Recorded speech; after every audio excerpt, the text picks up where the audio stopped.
Hello everyone, नमस्ते। Welcome back to classes by Babita Gupta, Hawks education and institute. स्वागत है आप सभी का आज की इस क्लास में। और आज हम डिस्कस करने वाले हैं एमएड फर्स्ट सेमेस्टर का पेपर 3 एजुकेशनल स्टडीज़। और देखिए, इसका जो पेपर 1 पेपर 2 मैं आप लोगों के साथ में ऑलरेडी डिस्कस कर चुकी हूँ। राजस्थान यूनिवर्सिटी का है ये तो, और हरियाणा यूनिवर्सिटी आप लोगों का एमडीओ और या फिर सीआरएस वगैरह का जो सिलेबस है वो मैं ऑलरेडी आप लोगों के साथ में डिस्कस कर चुकी हूँ।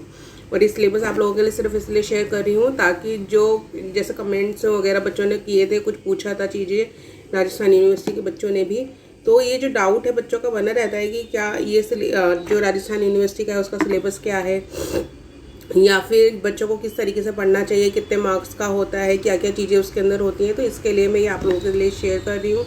तो और इसमें आप लोगों को सबसे ज़रूरी जानने वाली चीज़ ये है कि आप चाहे किसी भी स्टेट से कर रहे हो एमएड, पर इसमें क्या है कि कोर्स में कोई बहुत ज़्यादा मेजर चेंजेस नहीं होते हैं, सेम ही होता है। सब्जेक्ट्स भी सेम ही होते हैं, इसमें कोई बहुत डिफरेंस नहीं होता है।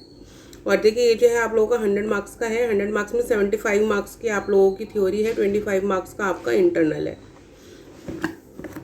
और जो बच्चे नए हैं वो चैनल को लाइक सब्सक्राइब ज़रूर करें, शेयर करें, दूसरों के साथ भी नॉलेज को ज़रूर बांटें। और जो बच्चे क्लास देखिए, एक तो होता है कि एक डीपली आप किसी सब्जेक्ट को पढ़ें, और मैं हमेशा आपको कहती हूँ कि आप अगर किसी कोर्स को कर रहे हैं, सब्जेक्ट को कर रहे हैं, तो उसको डीपली नॉलेज लें, क्योंकि खाली डिग्री से कुछ भी नहीं होता है, तो उसको डीपली पढ़ना ज़रूरी है। तो उसके लिए आप देखिए कि आपको तैयारी किस तरीके से करनी है। और अगर आपको क्लासेस चाहिए तो पर्सनल क्लासेस भी आप लोगों को प्रोवाइड करवाई जाएंगी, ऑनलाइन क्लासेस। तो उसके लिए आप लोगों को कॉन्टैक्ट नंबर दिया गया है, तो उस पर आप कॉन्टैक्ट कर सकते हैं। डिस्क्रिप्शन बॉक्स में आपको कॉन्टैक्ट नंबर मिल जाएगा, तो उस पर कॉल करके आप बात कर सकते हैं। तो चलिए इसको हम स्टार्ट कर लेते हैं। यूनिट 1 के अंदर आप लोगों को क्या क्या पढ़ना होता है, क्योंकि एजुकेशनल स्टडीज़ है तो किस तरीके से एजुकेशन में क्या क्या रिसर्च होती हैं, क्या इश्यूज़ हैं, ये सब हमें इसके अंदर पढ़ना होता है। तो इसमें जो यूनिट 1 है आप लोगों की, यूनिट 1 के अंदर आपको दिया गया है pedagogical, philosophical, sociological, psychological, health, curriculum, gender issues, action research, school administration, technology development, drama, art, special education and educational scenario. इसमें बी पार्ट में है analysis of study educational studies for reputed recognised educational journals. तो ये unit 1 है आप लोगों का। Unit 2 है, इसके अंदर आपका changing socio cultural context of education. तो इसके अंदर क्या है आपका, education in the present social cultural perspective, understanding contemporary Indian society with reference to multilingualism, cultural gender जो होता है, तो और gender equity, poverty, diversity,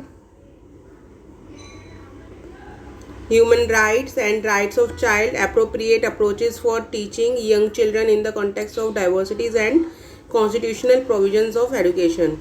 Next आपका process of socialization and acculturation of child, critical appraisal of the school, parents, peer groups and the community, young children and young policy, social context as a source of rejuvenating teaching and learning and classroom as a social context।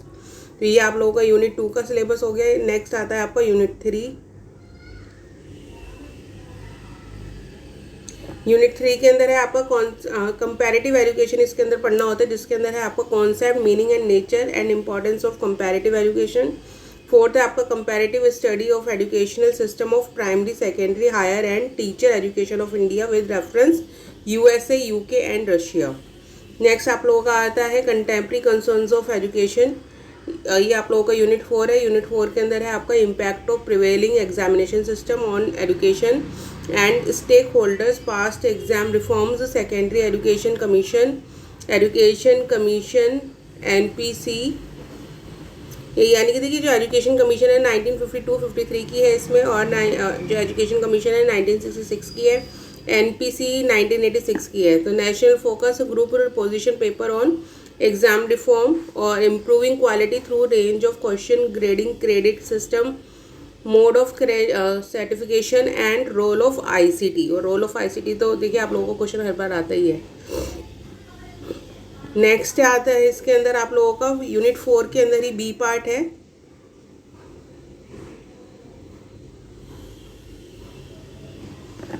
तो इसमें है public private partnership, issues and challenges, professional development of teacher through quality training, interpersonal relationship, financial status, job satisfaction, education for skill development, delinking of jobs with degree. और इसमें है आपका emphasise on professional skills and life skills, environmental education, general sensitisation. इसके बाद unit 5 आपकी आ जाती है recent education policies and arts.